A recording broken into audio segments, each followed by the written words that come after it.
I've decided to dismiss the staff member who lacks a high school diploma and replace them with a skilled college graduate. Interestingly, I found myself wrongfully blamed for an error I didn't commit, and was told I'd be terminated from my position, even though I left high school early and have been dedicated to the company for almost 10 years. The individual my supervisor intends to substitute me with is a preferred new hire, whom William now seeks to install in my role, who graduated from the same university as William and joined the company last year. William was immediately unpopular among the employees due to his arrogant demeanor. His promotion to manager, attributed to nepotism as he is Charles's brother-in-law, only fueled the discontent. The new hire, also an alumnus of the same university, probably found favor in William's eyes, being one of the few who naively didn't maintain a distance. However, the notion of promoting him to a managerial position in his second year seemed absurd.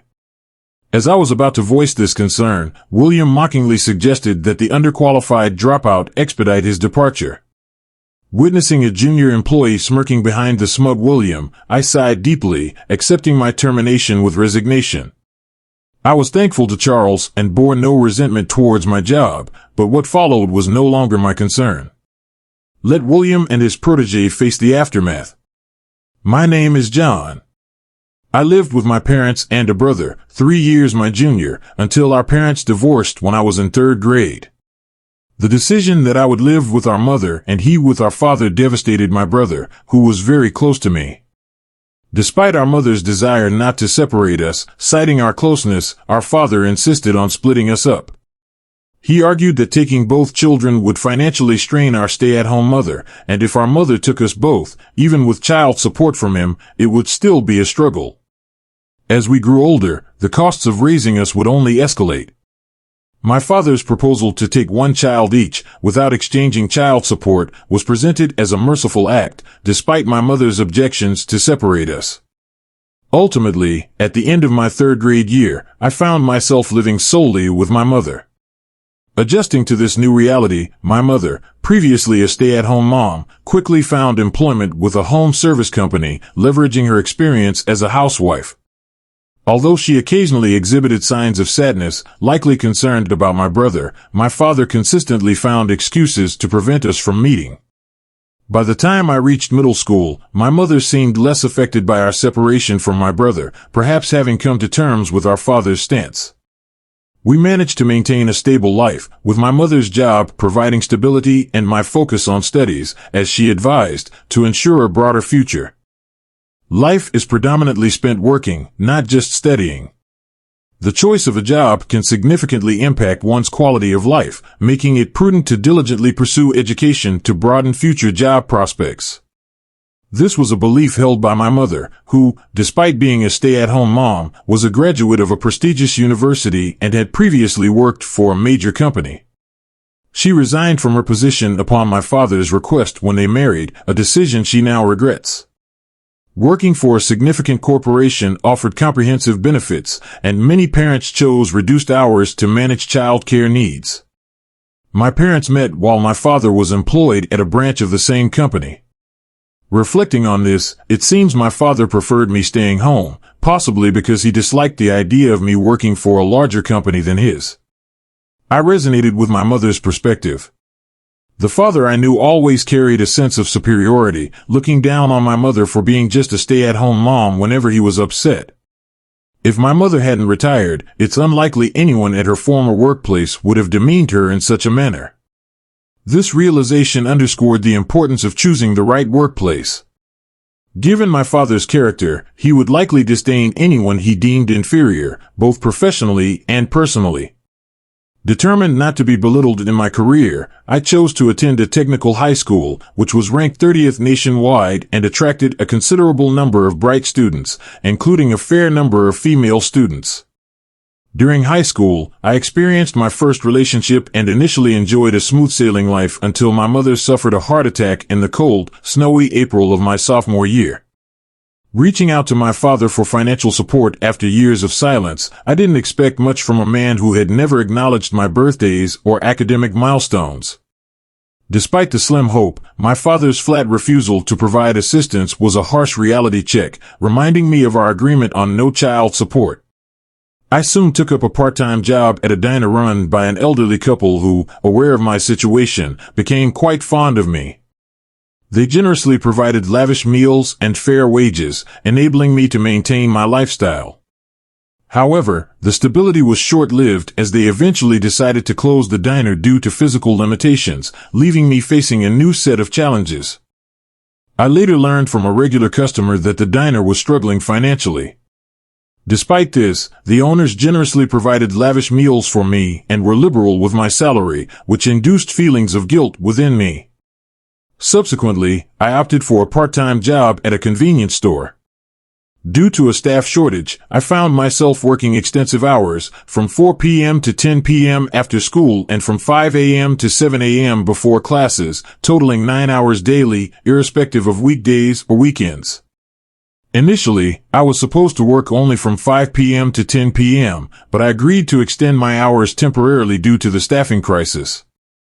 However, this arrangement persisted for over 2 months without any sign of change. With almost no leisure time, my relationship ended, and my academic performance suffered. By chance, I encountered the elderly couple who owned the diner where I previously worked, visiting the convenience store with their grandchild.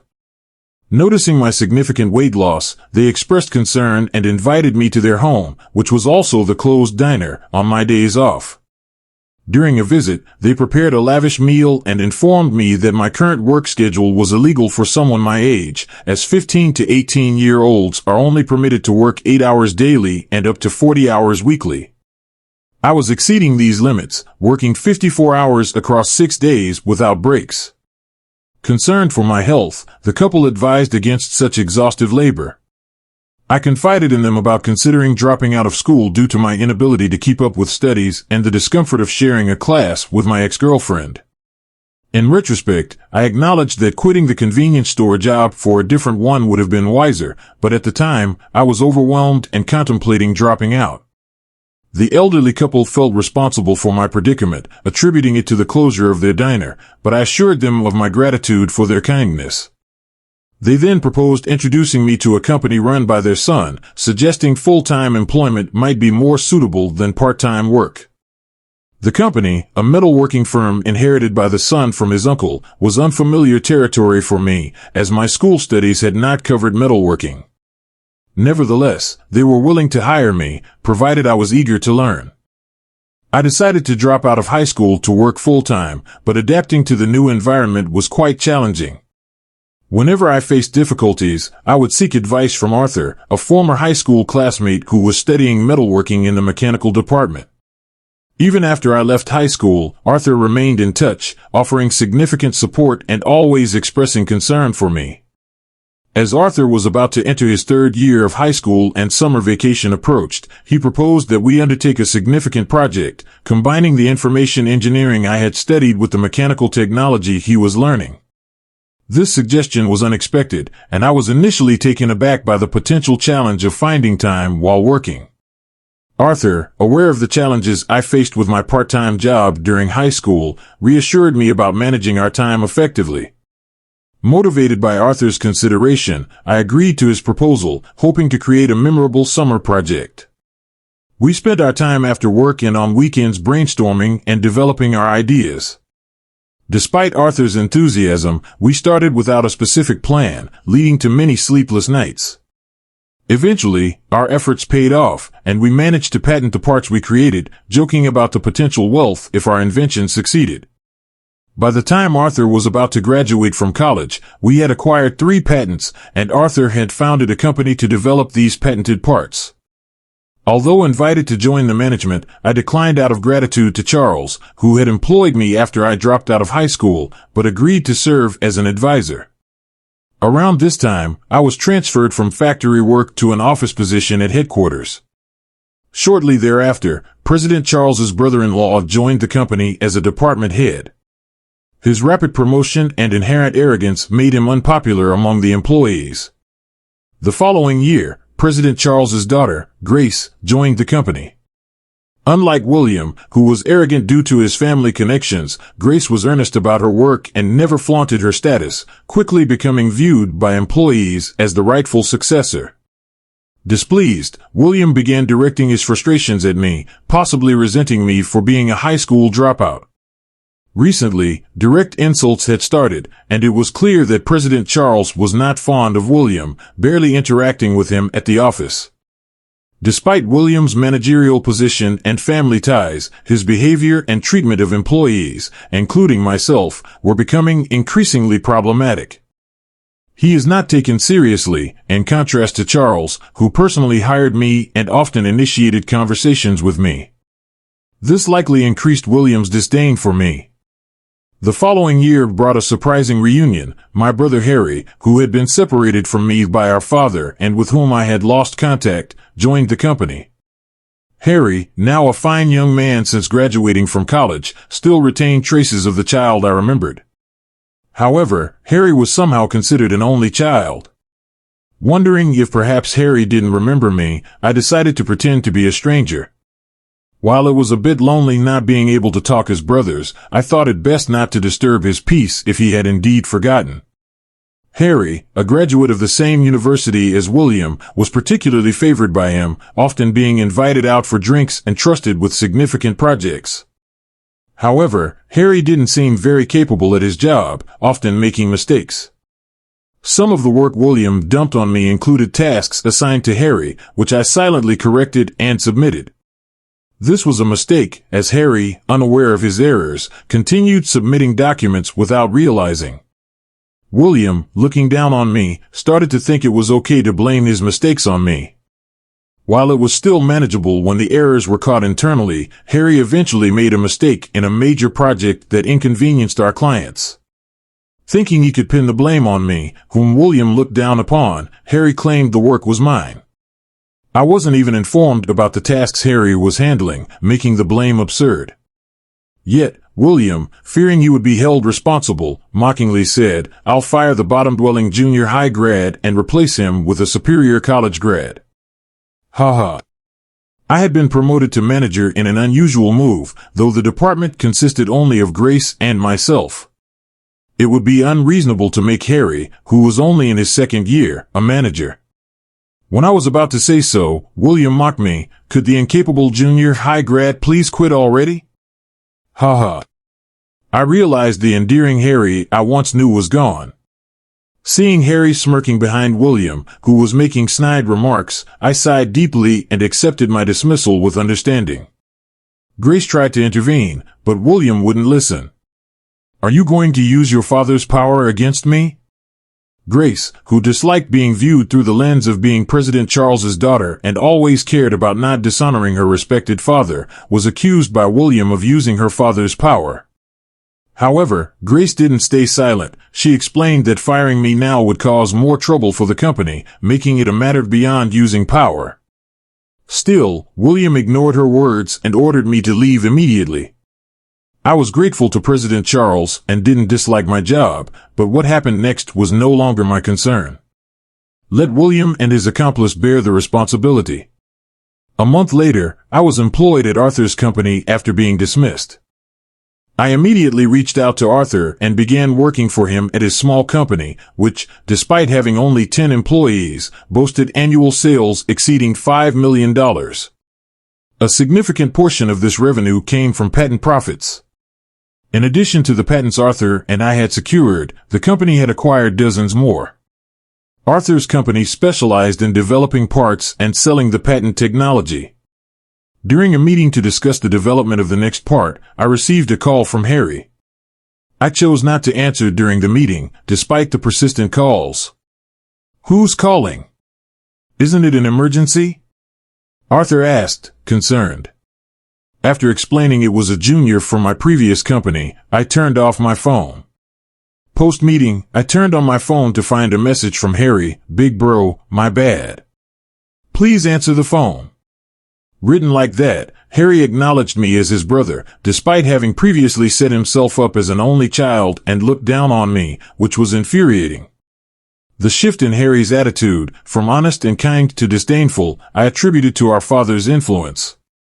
After the divorce and taking Harry, it appears our father quickly remarried a woman involved in an affair, who, despite being career-oriented and not wanting children, agreed to raise Harry.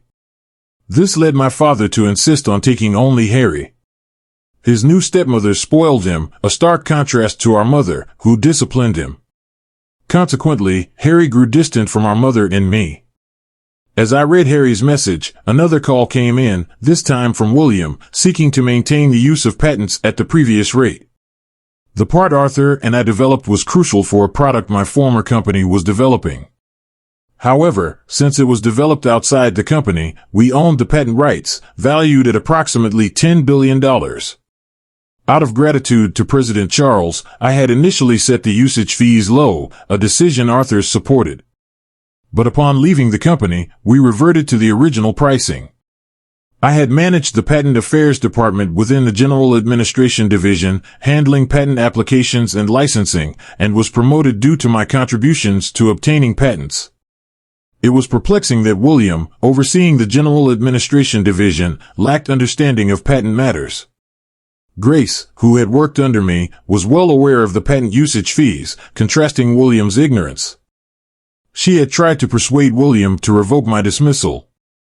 Unaware of such details, William had no right to complain about the fee increase. After all, it is Arthur's company that grants the patent usage permissions, and there's nothing I can do if he's asked about it. The management of the patents for the parks developed by Arthur and me is entirely entrusted to Arthur's company. Without President Charles's permission, providing the patents at the previous rates is impossible, even if they ask me to let them use it cheaply. As an individual, there's nothing I can do. William, learning this for the first time, demanded that the person in charge visit him, demanding that a representative from the company granting the permission come to the company requesting to use it, which is beyond impolite. Disgusted, I told him never to contact me again and hung up immediately, setting my phone to reject his calls. A few hours later, I received a call from my father. Assuming it was Harry crying to him, I decided to answer.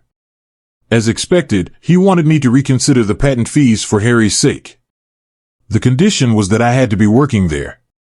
"You'll have to figure it out on your own," I retorted, echoing the words my father had said when my mother fell ill. My father began to complain about my disrespectful tone, likely not realizing he was repeating his own words. "When Mother fell, those were the words you said to me, remember?" At a loss for words, my father stumbled over his response, and then he made an unbelievable suggestion. "That's right, it must be lonely living alone, right? Why not come live here with your new mother?" he offered. "What are you talking about?" "I've been living with Mother all this time," I replied. My mother, who fell ill during my high school years, has since fully recovered and is back to work. A few years ago, she even started her own housekeeping company, actively hiring single mothers, which has been featured in magazines. It seems both my father and Harry thought our mother had passed away. "You thought I was all alone, yet you offered me no help when I was in high school," I said. My father hung up without a word. I thought he should have at least offered an apology before hanging up, but since I had no intention of forgiving him, it saved me the wasted time.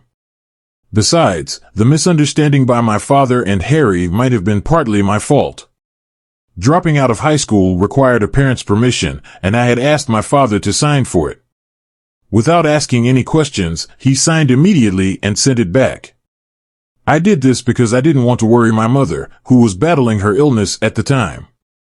But my father might have thought he had to sign because my mother had passed away. His immediate signing without inquiry probably meant he didn't care much about my presence. This allowed me to stabilize my life but left me feeling unsettled. When I mentioned this to my mother, she said, "It's your fault for not consulting me until Harry joined the company as my junior." My mother was unaware that I had dropped out of high school. Even after leaving school, I continued to pretend I was attending, leading her to believe I was being financially supported by my father, for which she felt guilty. However, when Harry joined the company and started mocking me for being a junior high school dropout, alongside William's taunts, I became irritated, forgot about my facade, and ended up revealing the truth to my mother in a moment of frustration. This led to her scolding me for making such a reckless decision on my own, after which she apologized repeatedly. But she wasn't the one to blame for becoming ill. It was my father, who knew of my struggles but chose not to help, who deserved the most blame. As we talked, my mother also grew irritated, and we ended up jointly expressing our frustrations about my father. In a way, dropping out of high school turned out to be beneficial, as it led to obtaining patents, so it wasn't entirely negative. Though I missed my high school days, I didn't regret my decision. Later on, after Grace informed President Charles about the entire situation, he fired William and gave Harry a 6-month pay cut. It seems President Charles had never held William in high regard and regretted having been pressured into hiring him by his wife's sister, with the stipulation that he could be dismissed for any misconduct. Harry, still young, was given an opportunity for re-education, with the hope that he might change his behavior with just a pay cut as a consequence. I learned about these developments because Grace kept in touch after I left the company. She frequently invited me out to eat, which I initially thought was an attempt to appease me regarding the patent rights, leading me to decline her invitations repeatedly. Eventually, feeling guilty for my persistent refusals, I explained to her that I didn't have the authority to negotiate patent prices, so my continuous rejections were unavoidable. Grace was surprised, having not realized I interpreted her invitations in such a manner. She had no ulterior motives and simply wanted to maintain our friendship. Realizing the patent issue was not a concern, Grace and I began to meet for meals more often, during which she confessed her feelings for me. Surprised, as I hadn't anticipated her feelings to be romantic, I accepted her confession, having had feelings for her as well. Now, my affection for Grace surpasses even her own for me. Although President Charles invited me back to the company, I declined, expressing satisfaction with my current position. I enjoyed metalworking but found greater fulfillment in part development. President Charles respected my decision, pleased that I found a job I loved. Our companies have since embarked on a joint research and development project. Regarding my mother, she took legal action against my father and his new wife for damages. My father argued it was too late due to the statute of limitations, but my mother had only recently become aware of the affair, pushing forward with her claim.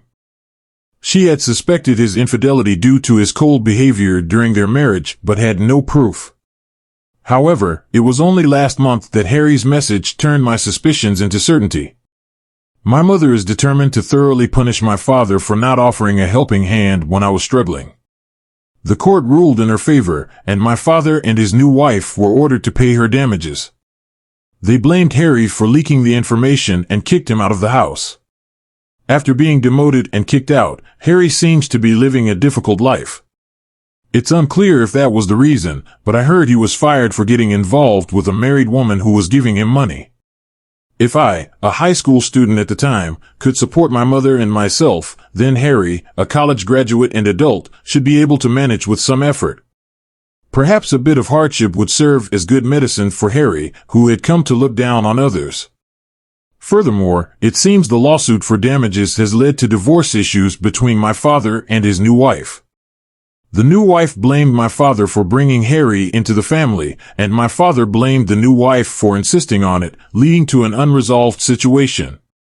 Additionally, my father was seemingly forced to resign from his company, not because the affair was discovered, but because my father's company was also using the patent technology Arthur and I developed, and Arthur decided not to renew the usage rights.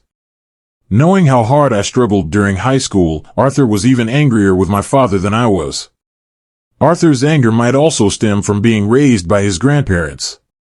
Arthur lived with his single mother until middle school but was sent to live with his grandparents when he entered high school because his mother's new husband refused to take him in. Since then, his mother left everything to the grandparents and lost contact, not even providing child support. Fortunately, Arthur's grandparents were reasonably well off, allowing him to graduate from college, but he felt guilty for the trouble he caused them, hoping to repay them by making money through development. Arthur proposed we undertake a significant project. When I heard this, I understood why he had been so eager to do something big yet had no specific plan in mind. Arthur despises those who fail to fulfill their parental responsibilities.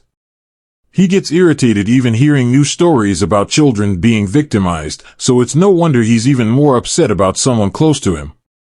We developed it with the hope that it would be used for the good of others, and I don't want it used by someone who won't even help his own son, Arthur declared, refusing to renew the contract as long as my father was involved with the company. This led to my father being pushed to resign. Initially, my father refused to resign over a past affair, but the cold treatment from those around him became unbearable, and he left. People had perceived. My father was once viewed as a devoted husband and caring father. However, upon discovering the grounds for the patent rights non-renewal, people felt betrayed by him. It appears that while still wed to my mother, my father was presenting his new partner as his wife. The revelation of a son entering elementary school, previously unmentioned, caught everyone off guard. The realization that his so-called wife was actually his mistress, coupled with his neglect of me, his firstborn, undoubtedly seemed like a deep betrayal. In defense, my father retorted, "It was you who painted an ideal picture." While I partly understand his viewpoint, adultery is widely condemned, and supporting one's offspring is a fundamental duty. The chilly reception he received was the direct result of his choices. Following his resignation, my father confronted Arthur's company, protesting the contract's cancellation over personal grievances. True, personal sentiments played a role, but legally, the action was sound as the rights were merely not extended. Arthur dismissed my father's claims, leaving him disheartened. Subsequently, President Anthony, from my father's former employer, lobbied for the contract's renewal, albeit at a steeper cost, acknowledging the technology's escalated value and their acute need for it. After Anthony's departure, Arthur mused whether this was an instance of poetic justice, aiming to reward virtue and punish wrongdoing. Driven by a desire to compensate his grandparents, Arthur ascended to the presidency of a thriving business, generating over $5 million annually, enjoying contentment alongside his grandparents. My mother, despite her health battles and honorable life, founded her own successful venture. Despite our trials, overcoming these challenges has rewarded us with gratifying careers and lives. Conversely, my father, having forsaken my mother and myself, faces unemployment and the burden of alimony, his new spouse entangled in a complicated divorce due to their joblessness. Harry, taken in by my father and exhibiting similar disdainful behavior, encountered hardship. Ultimately, William and Harry were both dismissed from their positions, illustrating that contempt for others frequently leads to unhappiness. This, as Arthur remarked, might well be a manifestation of poetic justice.